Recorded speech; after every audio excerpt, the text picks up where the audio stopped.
Previously, on Stay in Your Lane, at some point in time in the next 12 months, we're going to see the market shift to where spot market is going to surpass contract. And I hate to say it, but if you're talking about regular volume, regular lanes, regular, there's no commitment that you're making in the API real-time rating tool. One thing that I don't want to be lost in the conversation about kind of this middle ground between contract freight and then spot freight is the API rating, which again, typically all these closed rooms are only API rating. It provides automation. So when you think about, hey, we're Triple T, we provide top best in class service. We know you had failure on this lane. We want to take this load for you. A lot of these shippers that are deploying this are blue chip, Fortune 500 shippers moving hundreds of thousands, if not millions of over the road freight shipments a year, some of them. And so for them to do that at scale, and they don't want to be reaching out and getting quotes on 10 different loads via email, right? And so even though so the automation there, I think is important. And so to your question about the investment, there typically is an investment required on the freight broker side to participate in these programs, right? And that is an investment made to the TMS partner, again, typically. So the broker has to pay some amount of money to the TMS partner to participate in these closed rooms. And then their goal for participating there and the value there is that they'll get exposure to more freight before it goes to the spot board. Or the carrier for the real-time rating API feature. You had me at the investment for the carrier. What's the investment for the shipper? Yeah. So the shipper is buying a new module, typically from their TMS provider, to get this type of functionality.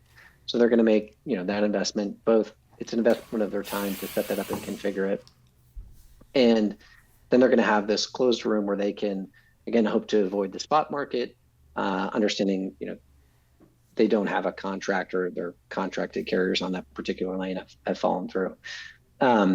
Now, what I will say about the cost component, which you brought up, or another thing about the lowest cost provider, we don't typically see that it's the lowest cost provider that's always selected in these closed rooms.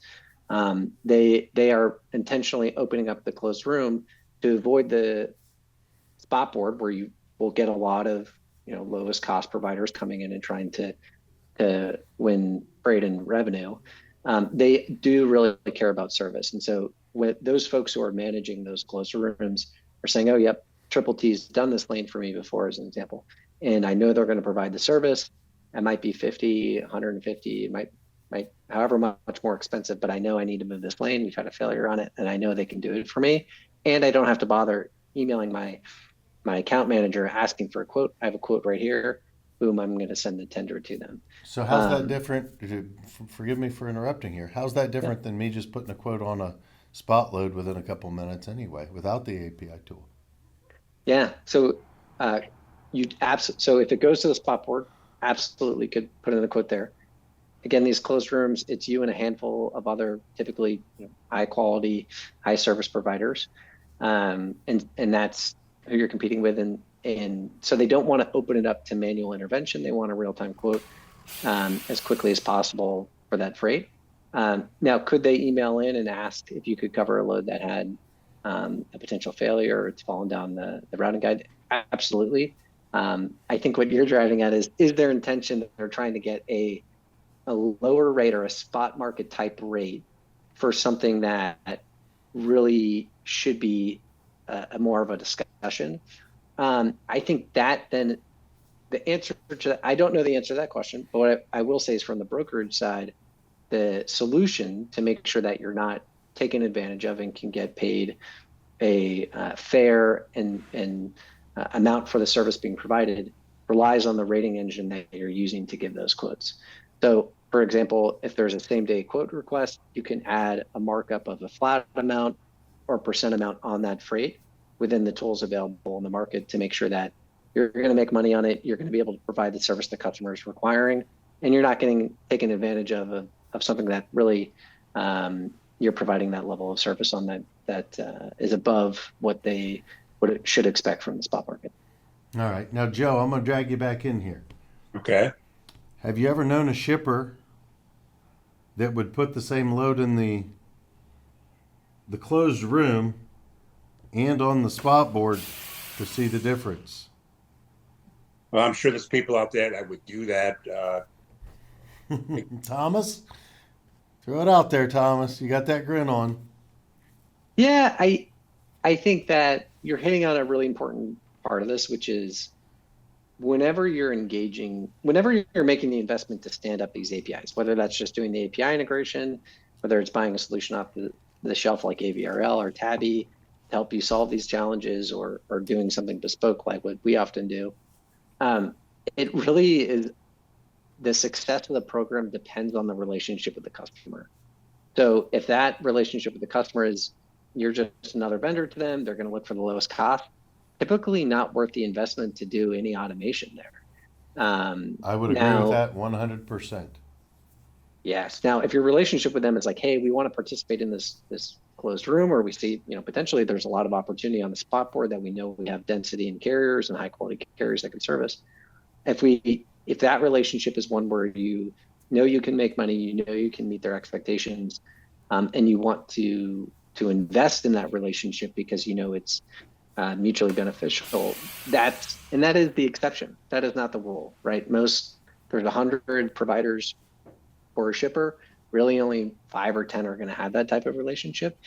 But if you do have that relationship with shippers, that's where we see success with API rating, whether that's on the spot board or in these closed rooms. So to kind of paraphrase where you're going, it starts with the motives, right? I mean, there's an investment, $30,000-$40,000, let's say, to stand up the API, real-time rating tool. The shipper's not investing in it. They're asking you to invest in it. Sorry to catch up. They typically will have to get a module from their TMS to. Right. They buy one module for all the carriers to use, though. You use it for 50 or 100 different carriers, right? So that's a one-time thing for multiple on their side. From the carrier, the broker side, we have to look at motive, and what's the motive? Is the motive to avoid the spot market and try and get integration fast and get the cheapest cost? If that's the motive, from what you're saying, if that's the motives, then it's typically not worth your investment on the front side, because you're not going to get it. You're not going to get the return on the back side. So, Joe, does this make sense? Well, again, I think what Thomas said, it goes back to the intentions of the shipper/broker. If you strictly just want to go for the cheapest rate, and probably this closed room probably doesn't make sense for you. Better off just dealing in the spot market directly. Yeah, and I think that's the big issue. I mean, there's no commitment different than the spot market with the freight that hits the closed room. Yeah, but with the closed room, you control who's in there. And if it's 10 carriers, if it's... I agree. What I'm concerned is that maybe I'm a shipper and I have 75 or 100 carriers, let's say, in my network. And I don't have a trust level with 50 of them. Right? I don't have high service level with 50. And then the other 30, let's say, are niche providers that really aren't going to be able to step up and help. So then we're down to less than 20 that we want to put into the. But I think that's what the spot market was actually set up for. Right? The spot market is where the 20 should be, or the small percentage. I get the real-time rating feature. You can do that in the spot market. You don't have to have the closed room. But I think the spot market, you have anybody can start throwing bids in there, right? Correct, but if you're a shipper that doesn't take the lowest bid, whoever has the lowest bid may not get the freight. Yeah, but you got to go. Someone's got to go through all that data, all that. In a closed room, I mean, you're controlling it. Well, but I think on the E2, for example, on an E2 website, it's not hard to see and to go through the data. It takes a couple of minutes. But what we see is shippers sometimes leave loads in the spot market for 2 to 4 hours at times, waiting to see how cheap it could possibly get and what their options are. Whereas the closed room makes it, here we go, and whoever's the cheapest out of the group is where we're going to go with it, because they're all A's, right? They're all A's. They're all good from a service and a contract perspective. But at the end of the day, the investment you have to recover based on what the motives are. I'm looking at this from the outside. I see both sides. But I will say I know that the shippers do run the same load in both things as a test to see where the cheapest truck is. Yeah, I think some tactical advice if you're being approached by shippers to participate in the closed room. And again, I think the API automation for spot ports can be really valuable if you're winning freight there, but it's taking up hours of a account manager's time often, Correct. right? They'll spend the first 90 minutes of their day just quoting freight. You can automate that fairly quickly using API integrations. On the closed room, the tactical advice I have for folks who are being approached by shippers to participate is ask the shipper how many folks are invited to that closed room. So how many other vendors are in this closed room? And what, like you're asking, John, what are your intentions for this? What are you trying to accomplish? And have that conversation with them, because that's going to build trust with them. And also it will help you build your pricing algorithm for them. So if they're saying, hey, this is really fall through last minute freight, but we really need a high level of service on it, and we just want to take out the process of requesting quotes from folks. Well, maybe you can do your pricing algorithm to come in higher, because as soon as it gets tendered to you, it's going to be a fire. So you need to make sure that you can find capacity at the right rate for it.